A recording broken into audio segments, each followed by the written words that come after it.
right, 7 o'clock. Let's call the meeting to order. Planning board meeting at February 10th, 7 o'clock. Welcome online. And previous meetings minutes have been distributed. Any questions, concerns, issues, changes? I have a change. Go ahead. Okay.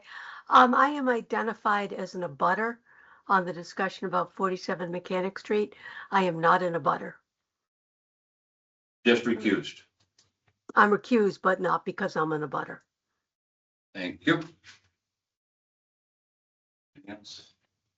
No. Is there a motion to accept as distributed and as amended? As amended, I move amended. Second. Discussion.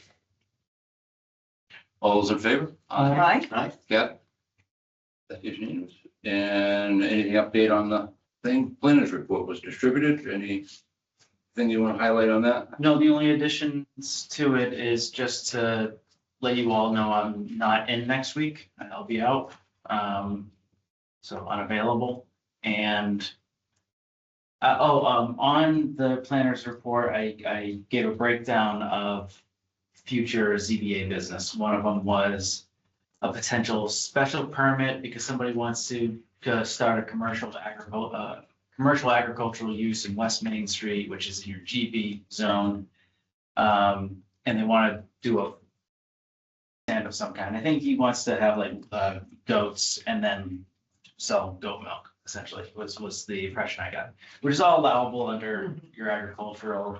Is that the lot next to the antique store?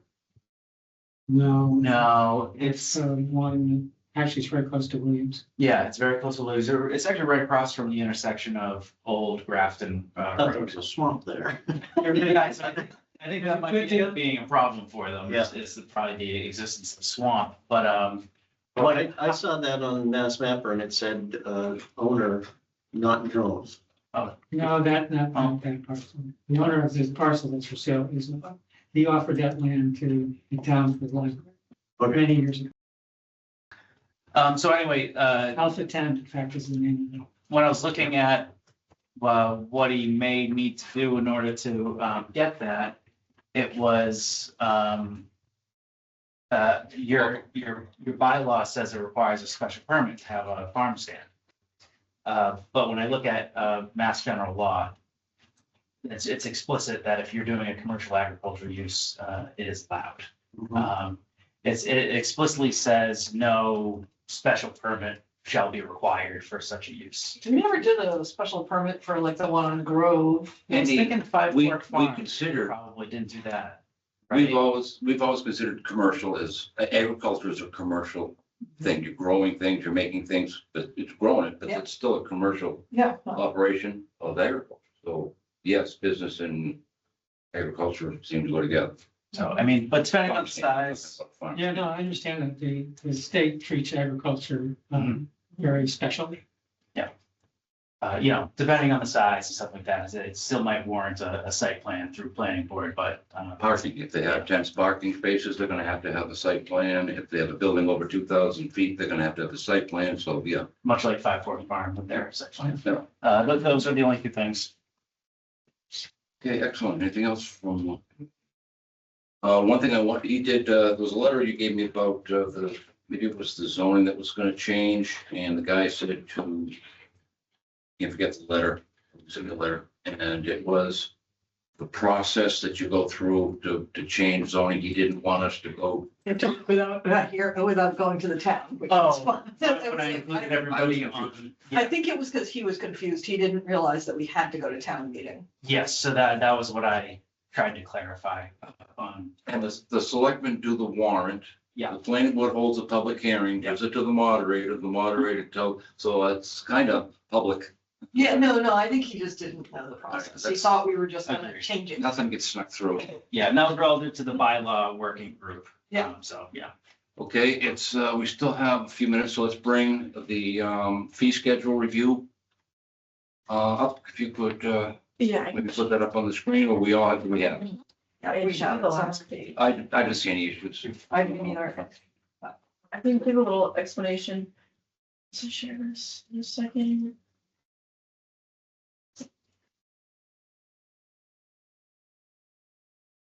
Actually, my question with this was, this doesn't include, subdivision fee schedule. Correct. So Mike and I kind of discussed if that was worth doing now, since I believe that's part of the rules and regs and would need to go to town meeting. Mm-hmm. And it would be a bigger process and there were more immediate issues with the special permits. So I figured we'd address that first and then reevaluate the subdivision. rules and Okay. regs. We have a sentence in our subdivision control laws that says all fees that are up, have to be paid by the applicant. So if they run over, they gotta pay for it. So as long as we have that caveat in there that they pay any extras, Yeah. we don't really have to raise our fees. for Well, but I would argue that we should probably consider, when we do the rules and regs, raising those fees so that we're not constantly going back and saying, can we please have more? Can we please, can we? My comment on that was, I'm not entirely against asking for more money for the peer reviews, only because I would anticipate running into more problems asking for more money up front when we don't have a contract validating it. Mhm. Right, I've had those conversations before with developers, why are you asking me for this much money? You know, you're not even spending it, so, why am I putting up this, which is a fair point, so, Yeah, And we try but to, we also know that we have run into times when developers have been yeah. very slow to pay. Mm. so we wait till they're 80% complete, binder coats down. And then they fund the last 20%. We don't take 100% of the project. I tell them I'm not gonna ask you to vote on their project until Yeah. they give you. Yeah, because we've had times when they haven't paid Yeah. for the peer review, and that's. I've run into that situation as well previously, so I try to avoid that like plague. Excellent. So, Okay, so for the large lot frontage reduction, I don't know if this was like deleted somehow or taken off the website, but couldn't find any evidence that the fee is 105. The only evidence I found was through checks that we've been given throughout the years. So developers know it's 105 per lot. Can't seem to prove that. So I propose that we do a $100 filing fee and $50 a lot. Yep. And this just makes sure that all the peer review fees, or not peer review, sorry, legal ad fees are covered. Because for example, with 47 Mechanic, we had to do 2 public hearing notices. So we weren't, not that we were really aiming to make money, but those fees were not covered by the filing fee. And then peer review fee, I saw somewhere it said 2,500 is needed. Would be good to just have that in writing. And then for planned village development, it refers to. Says payment of any application fees required under the planning board's rules and regs for the administration of this bylaw. Couldn't find any planned village development rules and regulations that had fees. So I just took the fees from definitive subdivision with preliminary plan. it is the same thing. Okay, so that's good. It would be just good to have that right now, since it does allow for residential uses and commercial uses. I wasn't sure if it's right here to put lot or unit, or that wording was a little weird, but it's the word. You could put house lot, or what's a fish, they would, at least they know that it's, but unit is probably more accurate. If it's a planned village development. But I mean, I wonder if just leaving it unit and or lot Coverage. helps someone try to understand their particular development. Well, if it's gotta be owned, it's an owned thing, so it has its own home ownership, which could make it a lot. For a planned, you haven't had any of these. Yeah. But for a planned unit, planned village development, does that allows for a commercial component, correct? Yeah, it allowed for commercial with residential And upstairs. the reason I would go to unit is because of if there's apartments or anything like that, you'd want to charge them per Yeah. unit, but if it's just a homeowner, it would be lot. Right, so what I'm wondering though is like, you could imagine a situation where there's some business with housing upstairs and Yeah. maybe some freestanding as well, I don't know. Does planned village development mean that it's a development within one of the town centers? What exactly does it mean? It means that there's a development on the, where the current railroad, it was written specifically for that. For what used to be the dump and is now the railroad. Because there was a proposal to do something there. Right. So, yes, we'll leave it just like that. So would you capture, for the commercial component? I'm guessing I would, if I were to take in an application like that, I would assume that, for each commercial component, I would treat as a unit for the purpose of the fees. Yeah. Number two. Yeah. Yeah, I'm thinking about like what the proposal for Governor's Landing with, you know, if that was all one, then there's some individual lots and there's some. Yeah, it's $200, 100 units. Yeah. That's one lot. That's Awesome. not gonna work. Is there a motion to, no, I believe we just take a vote on this to put it in. I don't think we need a public hearing. I think we just need to have a vote. But we also have to talk about drive-through. So this had no fee associated. So one of the neighboring towns is 300.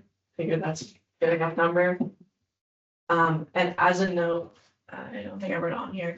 There are some other ones that didn't have any special permit fees, but they required site plan approval, which has its own fees. So I figured that those would be fine to not tack on special permit fee. If the drive-through establishment triggers a site plan, you've got your fees.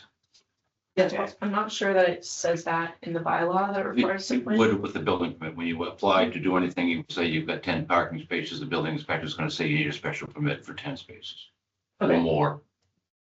Building, whatever they need. So that would, you wouldn't get a building permit for it. Okay, alternatively, we could have something that says like special permit fee is 300 unless otherwise stated.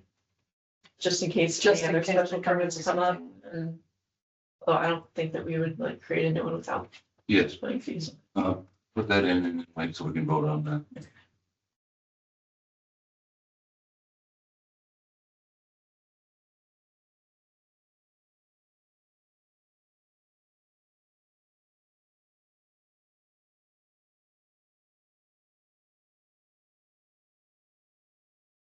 Is otherwise stated or like, Specified by the planning board.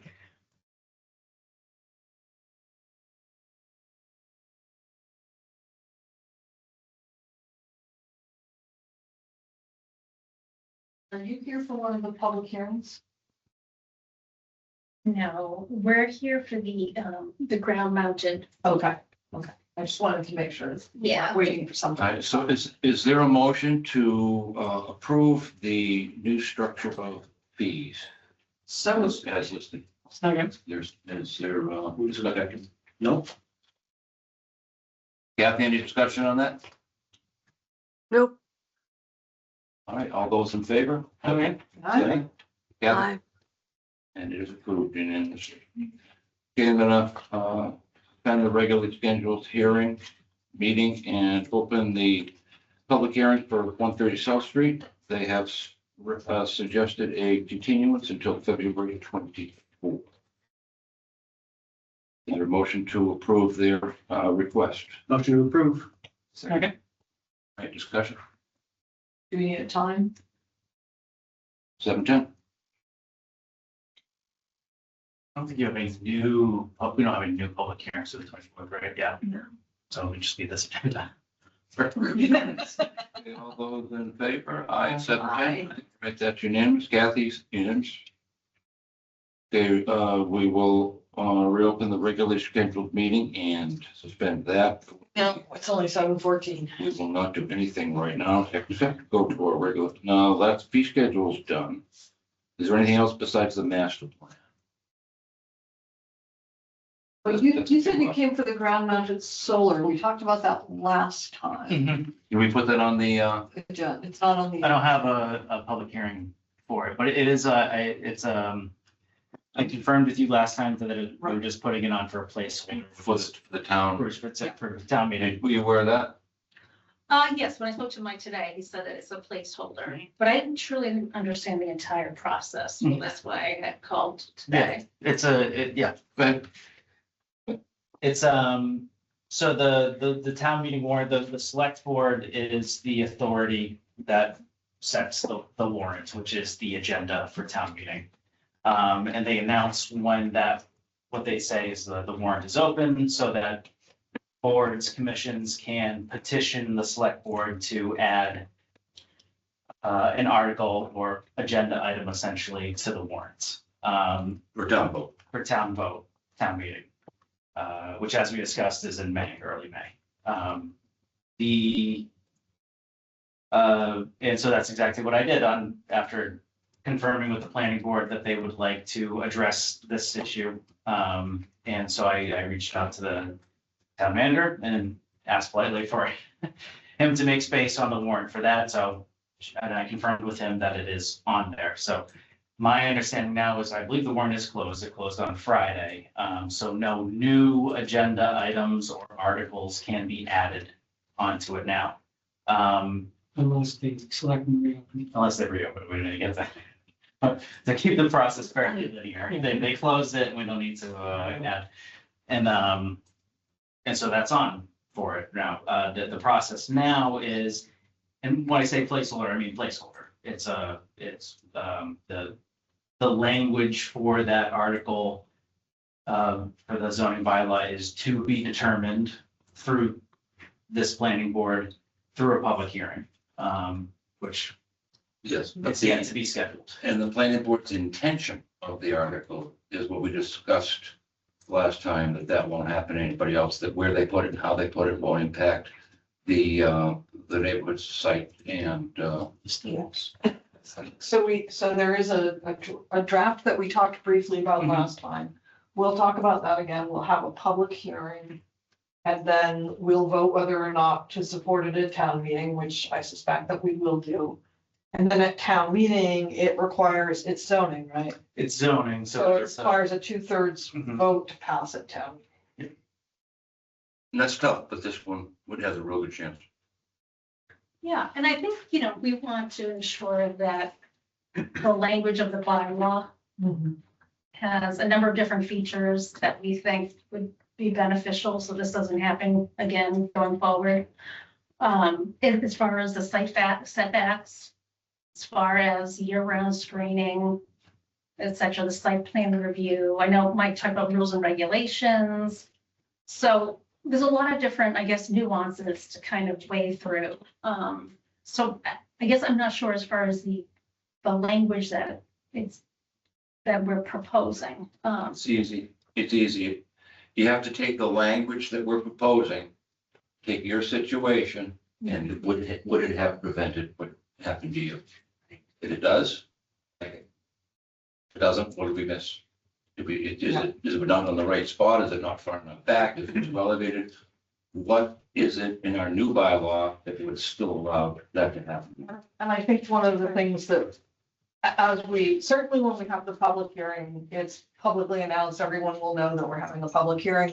We will no doubt talk about this again before the public hearing, and so maybe if Mike or Lauren would be willing to reach out and let you know when we're gonna be discussing it in advance of the public hearing, you would feel or certain that we're thinking about the things that you want us to be thinking about. Does that make sense? Yeah, and I already included into the draft, just like additional placeholder language to address Some of the her issues. specific concerns Good. for you all to review to see if it's something you want to include or provide additional specifications for. Biggest change is that you don't get to just do it. You have to come in and talk. Okay. And the neighbors get involved, well, at least the boards get involved before you. And so as in a butter, then would that potentially mean that it's a 30-day window or a 60-day window? I guess I'm trying to understand a little more of the specifics of what you're thinking of. You mean from, I don't really understand the question. So from when they apply, how long do we have to approve or deny it? Right, because we didn't know that this happened, so therefore we missed the window. So I guess is that sort of thing that I'm trying to understand is if we're requiring a site plan potentially going forward, then would that mean that it would still be a 30-day window that an abutter has to respond? Well, to one this? difference is if we're requiring, was it a site plan or special permit that was? Site plan. Site plan. It's public hearing driven. Yeah, so you'd have a public hearing, so you would know when the proposal went in. So the Yeah. abutters would be notified when the proposal was filed. Ahead of. If we, Ahead of the hearing. Yeah, My Okay. suggestion would be a public hearing process, because it's in a butter. They have to notify, they go to the Board of Assessors and they get a list of all the neighbors, or anybody that abuts the property within a certain distance, and every one of those has to get a certified mail return receipt requested. So you have to get notified that this is a meeting and it's on your area. That's what I prefer. That's what we do with everything else. Makes sense. And I might be putting a cart in front of the horse here, but like, and perhaps this is for the next public meeting, but with that language, is there going to be anything that has to do with coverage? Because we can't stop what happened, and it would be very easy to say, well, the heck of it, I don't care about anybody else, but that's not the right thing either. And if this can improve the town going forward, hence we're here. But I think our concern is that I would just like to see there be some town involvement with regards to coverage and the management of that, because it's one thing to say, oh yeah, I'll put up shrubs and then is it going to happen? So So you mean in the release process, when they whatever board signs it off, right? Whatever was responsible to sign it off, you want proof that before we sign it, that it's all been done. Or all been done, or, yeah, I guess, instead of just, because what's to stop someone saying, okay, it's not gonna be in the front, it's gonna be in the back, but maybe it's in the side, and then there's no coverage, like, that's our concern now, is They that. gotta take it down, because when they come in here, we say that that's against the bylaws. You're supposed to come in here and we look at it and we say, no, you can't put it there because it's too high of an elevation or this or that. And it's not placed properly on the thing for the neighborhood, for the quality of life of the neighborhood. So you'd have a public hearing, you'd be here, you'd say just that, I don't want it there because I'm looking right at it and I'll see it 365 days of the year. Put it behind it, put it somewhere else. So, but, in all cases, the applicant's gonna need to provide a plan, and that is what we will be approving. So we will have something we can look at, everybody can look at and go, yeah, you did it, or no, you didn't, now fix it. That's So a it. landscaping plan. So There for was- example, It'll be the whole plot, like here's where the house is, this is where we're proposing, and if there's landscape. Footprint, we call it a footprint. Show us the footprint on the property. Where is it gonna be? How much is it gonna take up? And where is it located? How high is it gonna be? How high is it gonna get? It's an elevation. You want a 2-foot contour for your elevations on it. That's just the way they would do things. To the extent they're required landscaping in order to hide it, that would be noted on the plan. And it would probably identify specific species of trees or bushes or whatever, right, and exactly how far apart they can plant it and so Well, on. you all need to determine that's something you want as a part of that Right. site plan review process. And what we'd probably do is copy another one of our rules that says may require, and then you list all of the things that it may require. Whether that be conservation, whether that be drainage, whether that be something. It could be anything. And that's how it applies to other areas. We may require, because it's a certain situation. We'd at least put that in. We just did it with that. We just put it in there, as specified by the plan. But you have a public hearing process, you have a clear list of rules they're gonna do. And you'd be invited. okay. And you can be involved in the language of the bylaw. Everybody is, that's how we're successful. And then as far as that town meeting then, if essentially then it goes through and then it's going to happen again, then at that point, what sort of, I guess, remedy does the butter have? Well, so At that point, if this goes through town meeting, right, and this is the new rule, then when the building inspector is asked to come and sign a building permit, to build this project, the building inspector will say, no, you have to go through the planning board. So that they won't be able to get a building permit without our permission. And if you build it, take it down and go get a permit. But they won't get a permit. They build it without a permit, right? And the solar companies won't be willing to build it without a permit because. It's how we treat every other intrusion, I guess you call it, in your neighborhood. yeah, and I understand. I think it's because this is solar and that from all the conversations that we've been having with numerous folks, that it's because it's solar and there has been such a push to let it happen and to make sure that they're accommodated in so many different ways. And certainly we don't want to prevent anyone from having solar. Like we have neighbors that have solar on their roofs, not a problem. But it appears that it's just so, once it's solar, the state seems to be pushing this through. Well, at town meeting, you can also step up and state your case to the town, to everyone voting, Why you want this? and let them understand what can happen if it's not regulated. Right. We have a couple more public hearings to push on. Yep. Okay, 7:26, I'd like to suspend a regularly scheduled meeting, open a.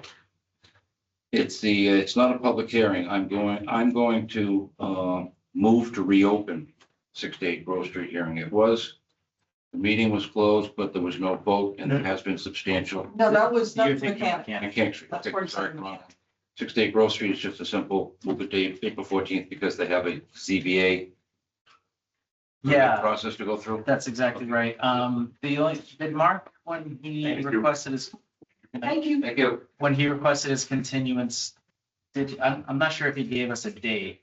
He requested till the end of March. Okay. I suggested April, and he said 14. Because we're now requiring, we're relying on another board to hold, and I don't know how things are gonna go with that, so I think it's wise to move it out. That was my suggestion, I remember. So that's good to know that he confirmed it.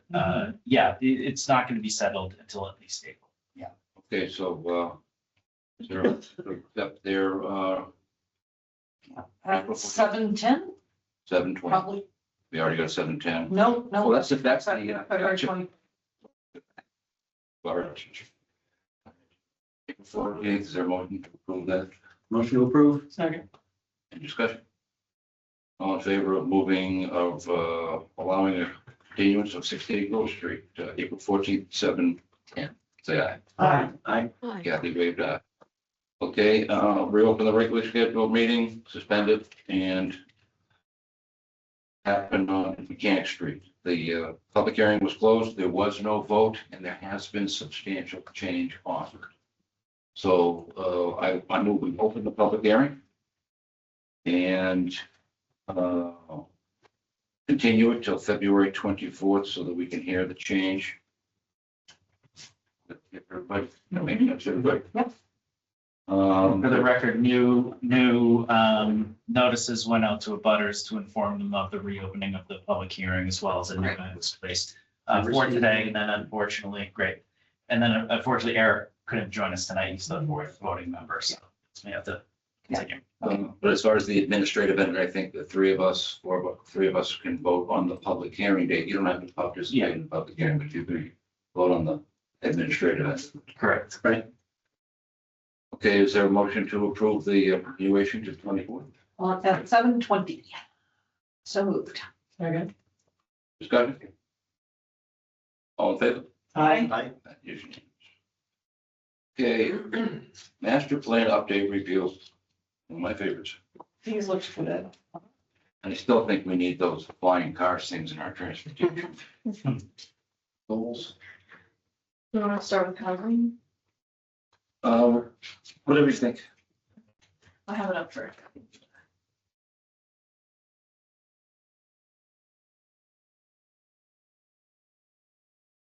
You see that, Kathy? Hmm.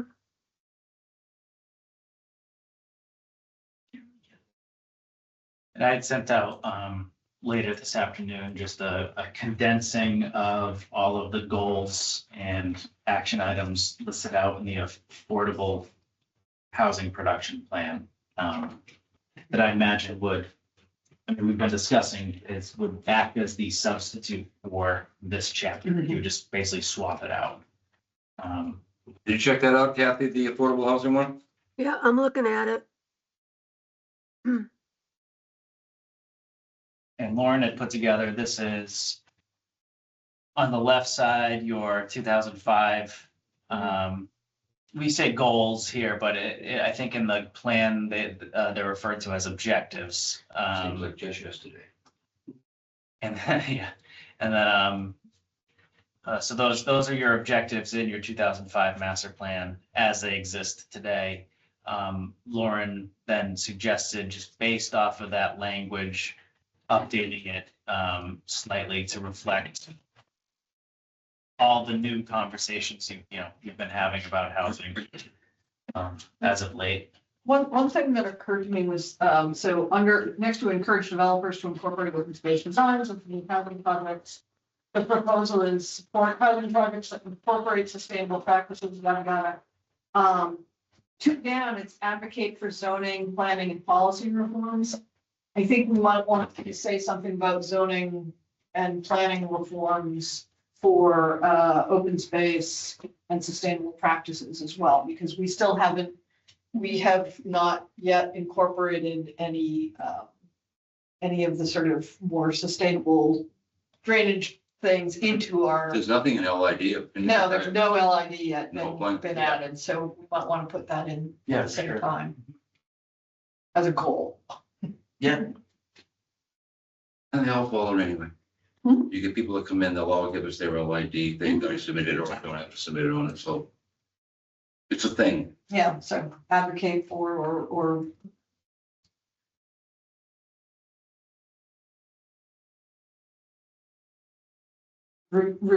Review bylaws to incorporate LID practices. Yeah.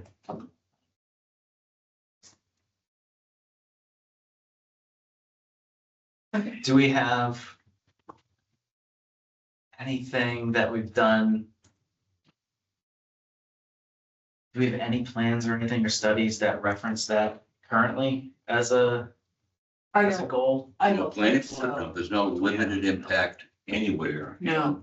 There's We have nothing, one subdivision that we made bent a lot on to get some LID Hmm. into. there's no diverse housing in there, it's all single family, the whole town's single family, we don't need anything else. I'm just trying to think We if don't need there's apartments. we don't any need- other studies or thing, updates that have been done in the last several years that would touch on that topic, but I guess probably not. It's obviously written by young to middle-aged people. I'll have to check on that from a conservation perspective. Yeah. Yeah, you guys. That'd be good. As a note, some of these were taken right from the housing production plan. Like I think this one is copied from that. Mike and I were talking earlier, so I had gone through the old goals and just reworded them to better fit with the housing production plan goals. But we're kind of realizing that if we want this chapter to be done in the easiest fashion, it's probably best to just take all the housing production plan goals so that they have the data and studies that back them up directly. Because if we stray too far from that, we're gonna have to incorporate more studies and more plans. I guess, and that's why I was actually thinking about the LID thing next to the encourage developers to incorporate open space designs. That might be where we say, Yeah. we'll look at this. Yeah, I'm just trying to figure out, it's definitely, it's definitely okay to suggest new goals and things like that, but if we stray substantially from your original goals, we should really have What's the rigorous. justification of doing it? Yeah, what's the justification? You need to have a rigorous public process. Yeah. Share the housing production goals. I don't think the fundamental way people look it up, it's changed. Say, why they want their party outside, but come back. Next time under zoning. Well, I think we were talking about housing, something that struck me, I might have included it in my email, is, I did, but when looking at the 2005 goal, there's one sentence of a goal that is from the housing chapter in 2005 master plan, I'll just read it. It says, to preserve Upton's rural, small town character and open space, ensure that housing development is slow, deliberate, and planned, and provide a diversity of housing affordability while maintaining a largely single-family character. Nothing's changed. From my perspective, the people who move in, it's largely a single family. What has changed in a big way in the last year is single family. Mhm. So when you look at it through the context of ADUs now being allowed by right. So and I'm not disagreeing with you at all, but I'm just saying the form of a single family house has changed. But a single family house has one address and ADU is still that same address. Agreed. So it's still single family, ADUs are still single family. Yeah, I'm just offering a different way to look at it is all. Our ways of changing single family would be duplexes on a regular zone. Right now, you have to, any multiple family has to go through this board and we have to do it through one of the processes. If it's gonna be connected, it's a senior housing or open space or something. But just to have a zone by itself, A, B, C, and D, that you could put two, if you had 80,000 square feet in a D zone, you could put up a duplex. Yeah. We don't do that. That's not in that 2005, and I don't think it should be in this. Right. But if you're gonna do that, because that doubles your impact on everything. And this isn't proposing that anywhere. I mean, as a matter of fact, it leaves the old goal of maintaining that 80,000 square foot requirement. Yeah. Currently existing agriculture residential. Yeah, all I'm saying is single family character, Yeah, depending on your point of view of it and how ADUs disrupt or don't disrupt that. No address change. Yeah. Not a new. Accessory to the main unit, not a unique. I'm not suggesting you alter your vision or pursuits, you know what I mean? I'm just saying the structure of it all has changed. So actually, then properties with ADUs, notwithstanding they have one address, any time, are going to end up being duplexes and stuff, with two independent. They are. Families. But they're not attached and they meet all setbacks. If they're under a certain size. I don't think they change our one family zone. no, they don't. But they are, as you said, they're going to function like. My neighbors on the street don't want, and if they move away, the father-in-law's not gonna be living there, someone might rent it. Actually, it's a perfect example. The perfect story, exactly, they get that lot where they want to cut out the landlocked parcel. Mhm. If you do that and you're connected to it, you put a driveway to that lot, for a retreat lot. Right there on that land. Yeah, As an ABU. it wasn't really good there, but I'm gonna want that spot. The thing, it's got the brook behind it, it's just a beautiful spot for accessory dwelling. Now, the new lot, connected by a driveway to the main lot, 2 houses in 16 acres, 20 acres.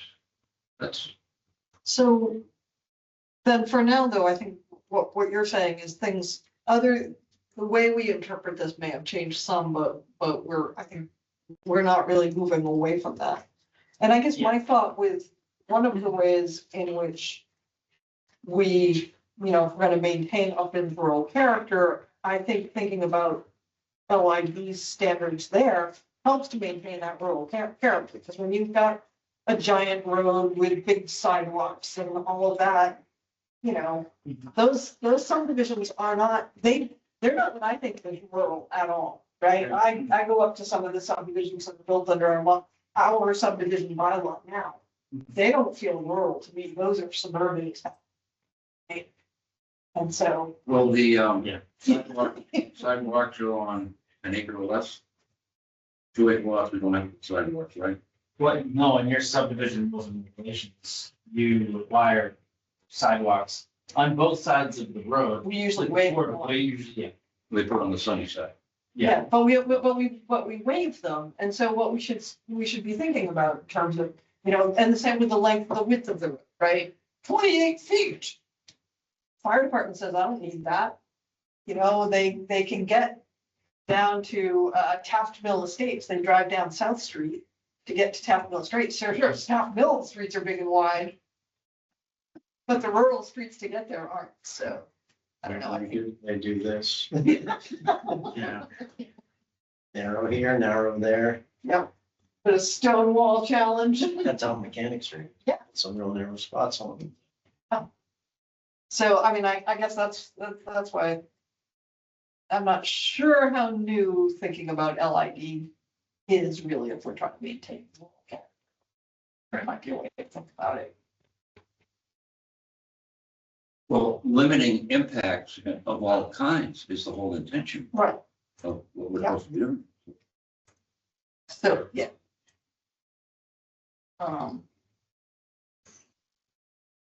Take it away. Yeah, so these are the housing production plan goals that Mike had sent out.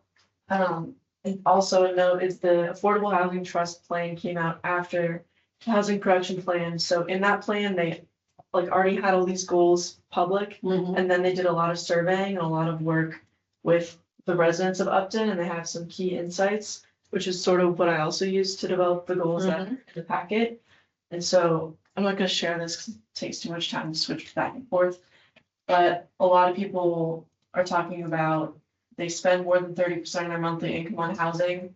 And so one of the goals that resulted from that was increasing affordability for existing housing, which might be a little tricky to do. But they also mentioned that the top 3 populations most in need of increased housing options are first-time home buyers, seniors, and low-income households. And I think we discussed at a previous meeting, and it also shows up in the 2 housing plans, that seniors are really looking for like single-story, single-person homes, not just single-family homes that are usually a lot larger.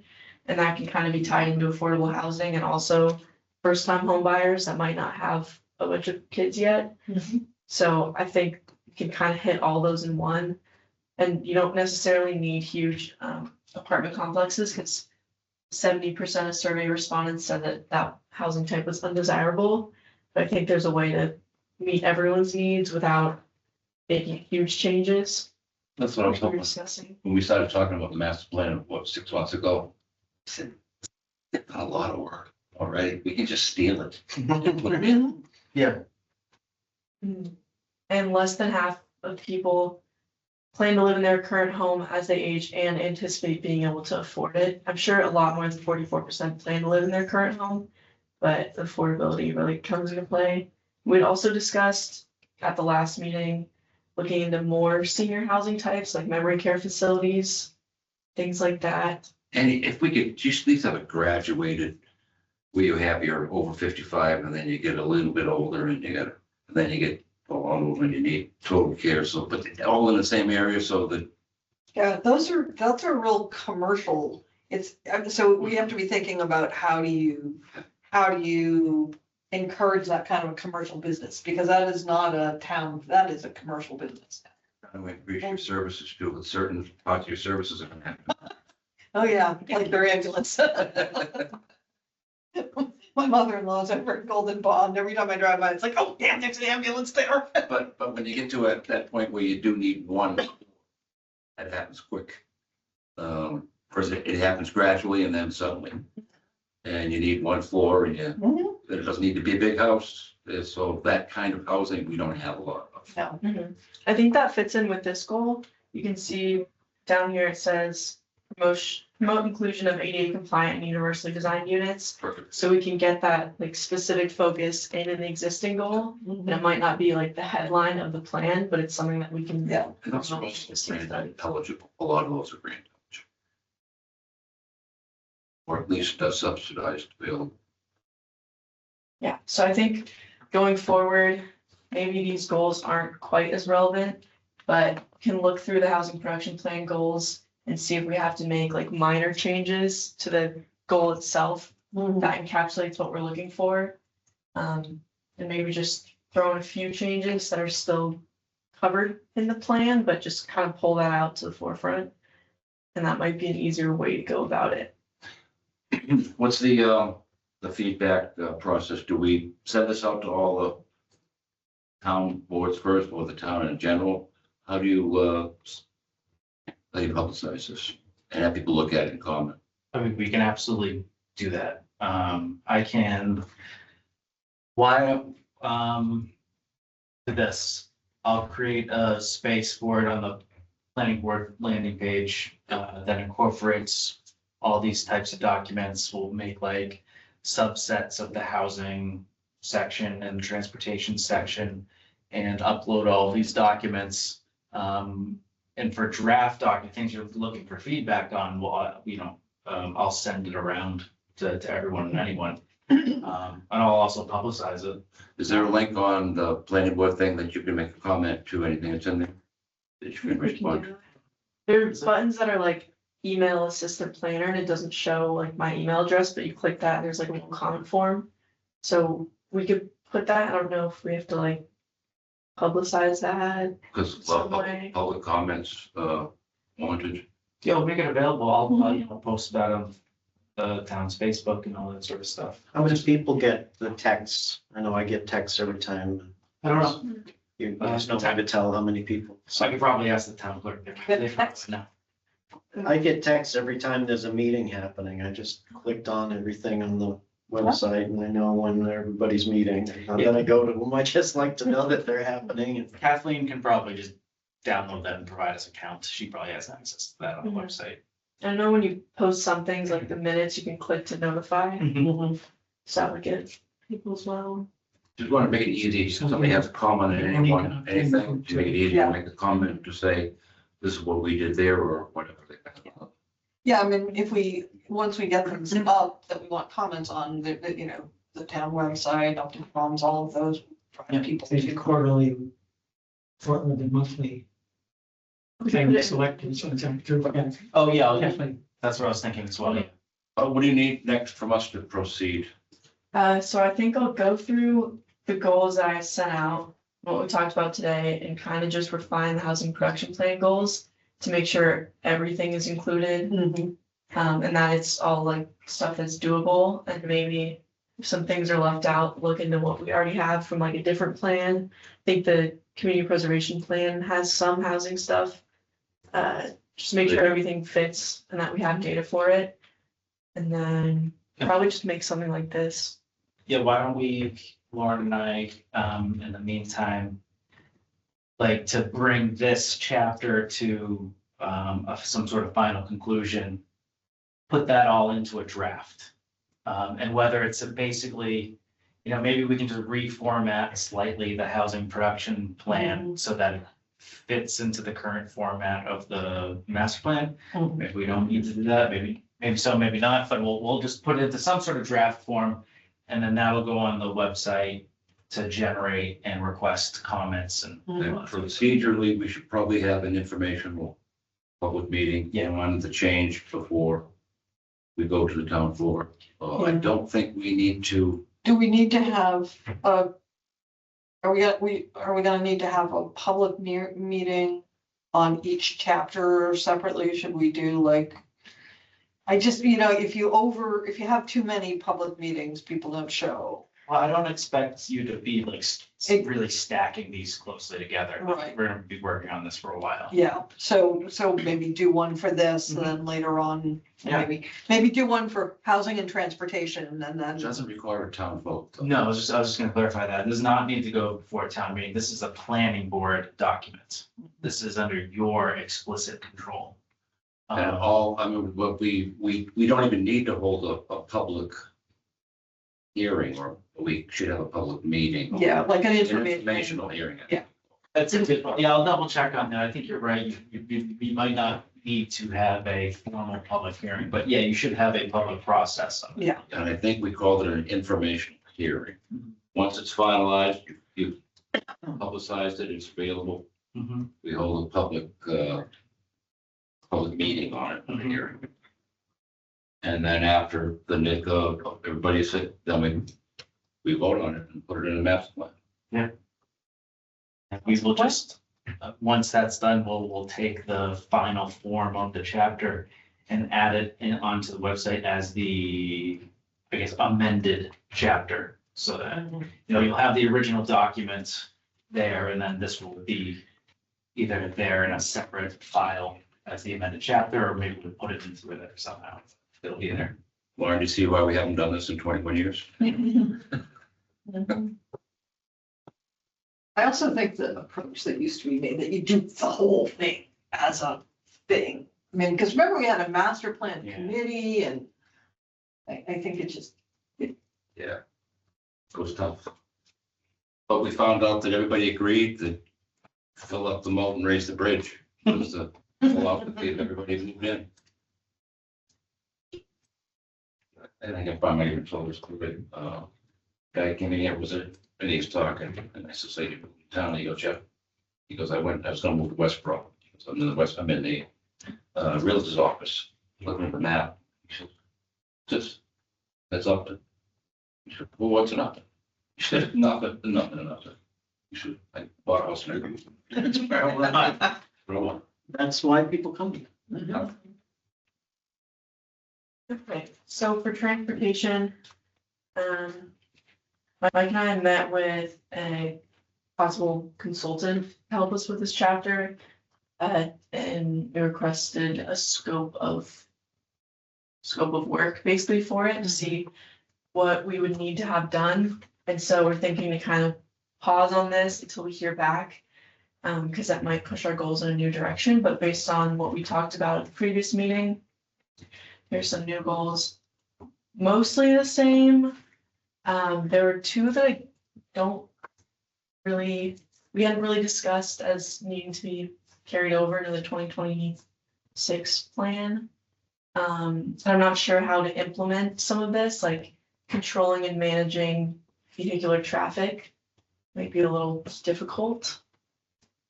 And then some other things like building a relationship with the MWRTA was not in the original plan, but is something that we're probably gonna do anyways. And then we have some sort of questions about our complete streets plan. We've been told the plan exists, but so far I can only find the policy. So it's kind of a work in progress. But that's, all that says is that we want them to ride in with someone and walk if they can. That's all that says. So I can tell you that we certainly get a lot of feedback at the DPW about speed limits. Sure, yeah. And it actually really has nothing to do with residential developments. It has to do with the streets that feed the residential developments. Right, yeah. Once the development's already designed to basically control speed. So I would say maintain and enforce lower speed limits essentially throughout town, on all town. Yeah. Excellent. We also had someone come into town hall a day or two ago with an unrelated question, but I forget his name, I know that he is very familiar with the town, he's been here for a while, and mentioned a few spots where it'd be good to have sidewalks and it would create loops, so we don't necessarily need to put sidewalks in everywhere or put them just in new developments, but target specific areas where people walk or know to walk and connect those. You know, also mentioned, I think Westboro had taken granite that was pulled up from when they redid some streets and put that in their sidewalks. Like use that to create sidewalks, and it was a lot cheaper. So that's. We have a savings. bituminous machine though. We don't have, that's one of the reasons we go to that is because we have machines that can fix that. Can't fix granite. I really don't know anything about sidewalk construction, so it's just something I heard. Yeah, so it was interesting. My favorite sidewalks are in like Lincoln, you know, the meandering sidewalks that are off the road. Go up into. Yeah. Arts and stuff. They're so nice. They're Bingo so, has it like that. yeah, it's such an improvement over the. Yeah, it's very. This is next to the road. Yeah, you know, Lancaster had that. Yeah.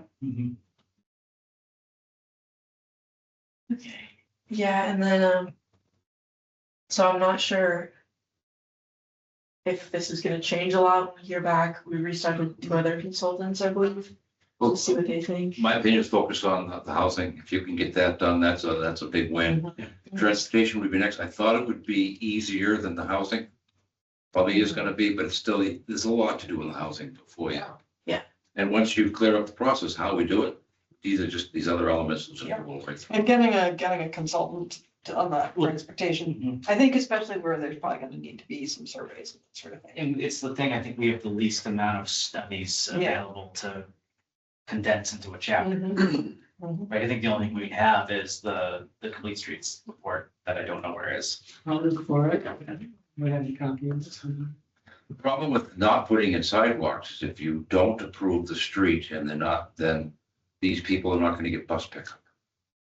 If you don't get a bus that goes up a private road, it goes at the end of the street. Mhm. If you don't have a sidewalk to get down to the bus pickup, that's about the reason I would put in a sidewalk for the kids and No, I mean, I think sidewalks make sense. I think sort of trying to make some connectivity for sidewalks makes sense. I just think that we can also think about our approach to building sidewalks, that, you know, they don't necessarily have to be immediately adjacent to the road, and they can, And those don't require a curb when they go off that Yeah. meandering, like Yeah. you said, they're much safer than them. and cheaper. We have the, the right of way, the town's right of way that goes on to people's properties. So it's entirely possible that you can, there are a couple of trees next to the road you want to save, but you can find around it. And the rock walls, things Yeah. like that, you don't want to disturb. yeah. That's what keeps this. Because if you've got a 50-foot taken and a 24 or 6 wide street, you've still got how many feet? 16 feet on the side? Mhm. Yeah, so there's, Plenty enough room to meander at 10 feet through the big trees. so there could be places where that would work, help with the connectivity.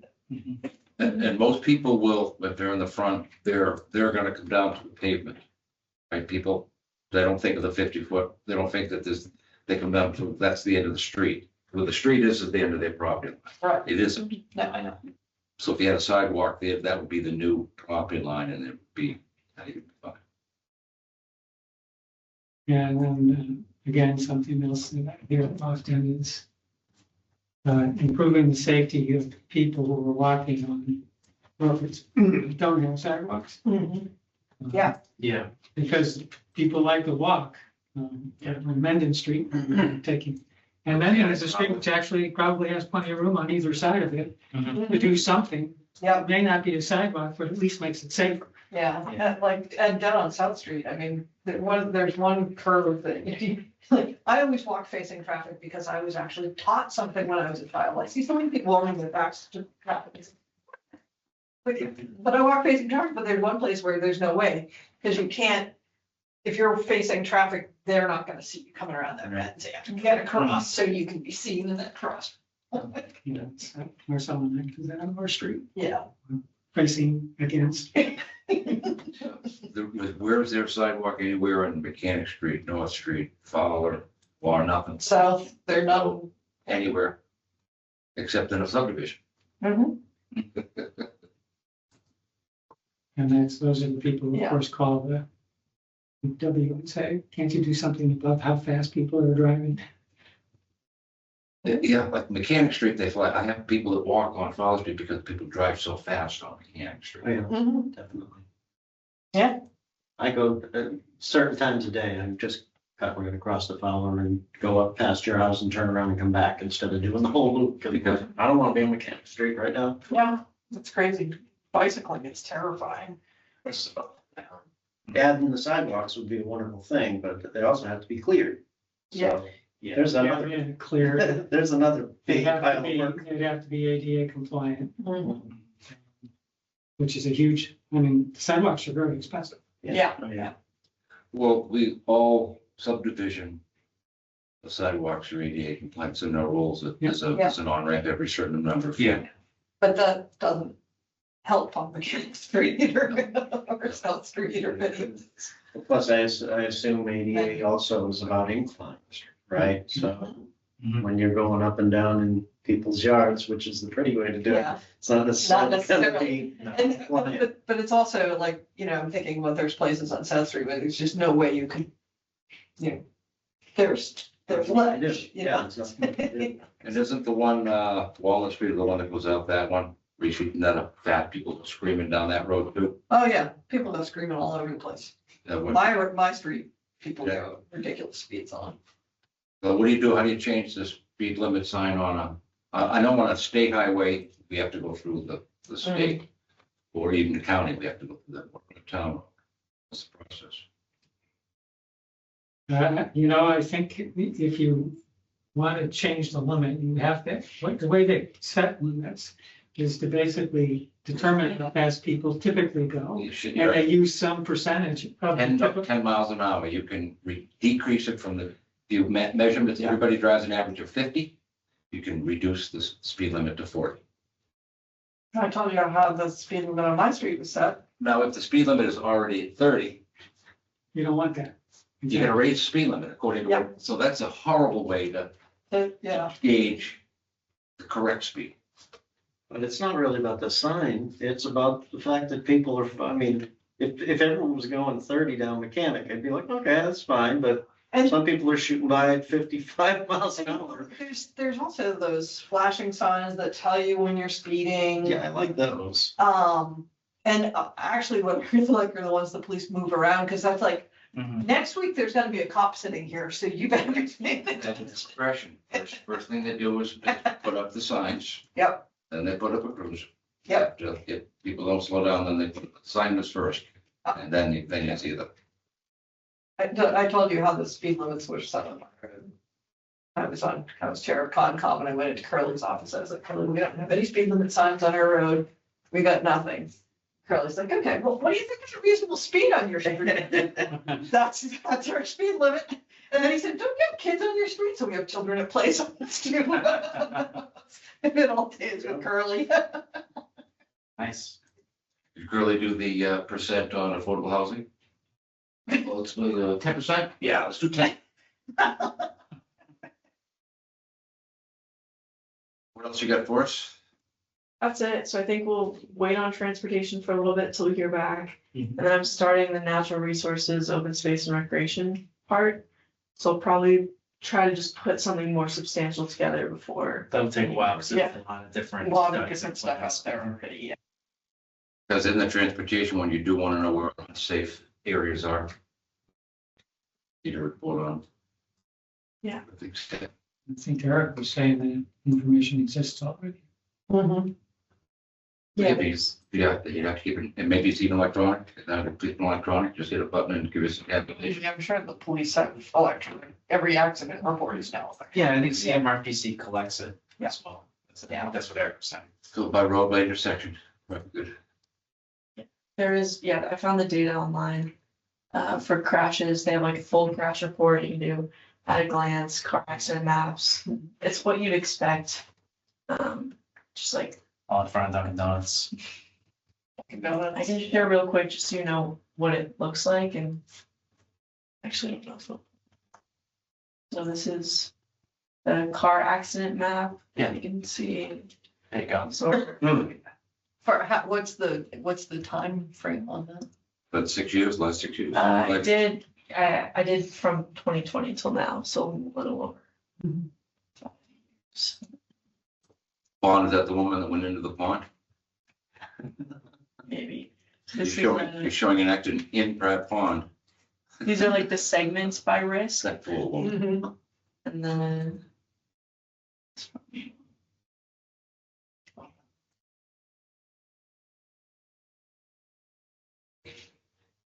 But it goes to the exercise room, gym.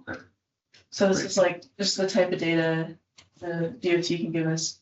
Number of crashes. They also keep track of if like a phone was cited as a distraction. We can get that specific. Wow. If it's just like personal property or if there's any injuries. They do it by age too, so like young drivers, older drivers. What's the percent on young drivers? I think it's more, the total number is more than older drivers. Whenever we design the way through a parking lot, we should just have a 17-year-old drive, and they make it through. And follow the sign. Well, I don't know, both of my kids got T-boned on 140 at one point or another. And you know what? It was neither of their fault. Always an older driver T-boned. One of them was right there I think it was probably the last accident in front of town hall, because there was a cop standing there. And my kid was coming across and someone came down here and decided to go and literally came out from by town hall and took a left right into my kid's car. That kind of people. car got totaled. That was the second time it was T-boned on the driver's side door. So this also shows lane departure crashes, and if we can find a map of that, it could be interesting to see, like if you could put, Yeah. you know, something in the middle. I don't know, this could tie into street design a little bit. Maybe if we ever find the complete streets plan, could connect the two. Gonna put, That's awesome. gonna put lines down the middle of the road, that takes away all the challenge, you know? And then this is Lauren, just like, quick question. You may have said this, I'm having a hard time picking up some words, but these are only for state roads though, correct? These are not for town roads. So it says all police agencies. I think it's I think it'd be everything. everything. Oh, okay. This isn't by road, this is by police report, as I. Yeah. Okay. Okay, cool. Oh yeah, this one I can show a little better now.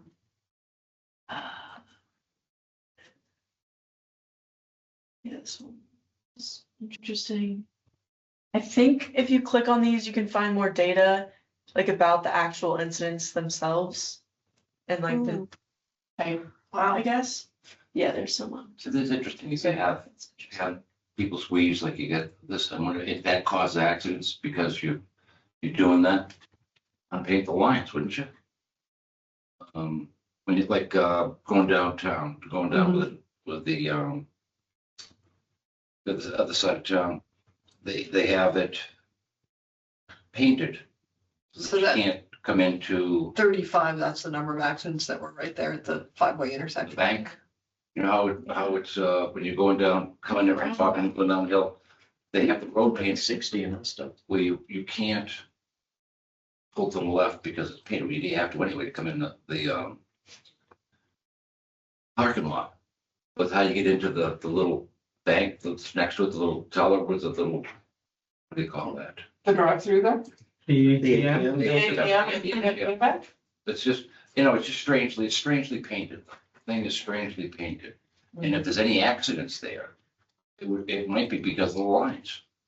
I'm just curious, I never even thought of it. Do you mean when you come down the hill into the intersection? Yeah, It's where you squeeze people together because they look at the lines on the thing. and the bike lane goes in the middle and. Yeah, It's like, somebody described it as a bowling alley. it looked like it, yeah. Oh, real quick, I didn't mention the full title of this. So this was actually locations exceeding predicted number of crashes. So there's obviously like a standard amount that they assume. And so like in West Upton, they exceeded that by a decent bit. Where and why? This was like through the same portal, and so Central Wells. Can you blow that up a little bit? I don't know if it's exactly related to like Mendon, The number? maybe. crashes. Cause I'm not sure why it would be like here and not. Oh, it's probably because of the All light, directions. people are not paying attention and people are coming out of getting their coffee at the Little Bean. That's the and- line of cars Yeah. going to the intersection. Exactly, and People rear ending. so they're ending and Benefit? someone coming out of the Little Bean or the dentist's office. We know if minor accidents. Most are just property damage, but it's interesting that it's just on this segment and it's not all of these, considering how many accidents were in this area.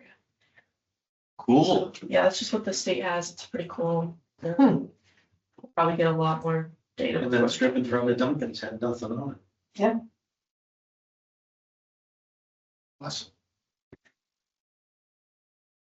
That's all for me in the master plan. Well done. Excellent. What else we got? Anybody anything? That's it. I can't believe the snow has been, it's ridiculous. It never is. Let's see what's outside when we get out there. Was it 10, 11 years ago we had the Oh, God, that was 10 years ago, every Monday. That was when I was, 2015. yeah, 2015. That's when I moved here and I didn't even know what my property looked like when I bought it. I said, it was all snow. Everything melted in the spring. I went, hey, this is pretty nice. It was, It was every Monday, and when I was first dean, and we were having all these meetings, like, well, can we maybe declare a Friday a Monday? Because, there's people that have Monday, Wednesday classes, and they were missing, we missed a month of Mondays, because there was some foot of snow every Sunday night. That was my shuffling. Is it off? No, My- you need to. That was the one Well where done. the neighbor came over with his. 8:10. Bye, Gabby. Bye, Kathy.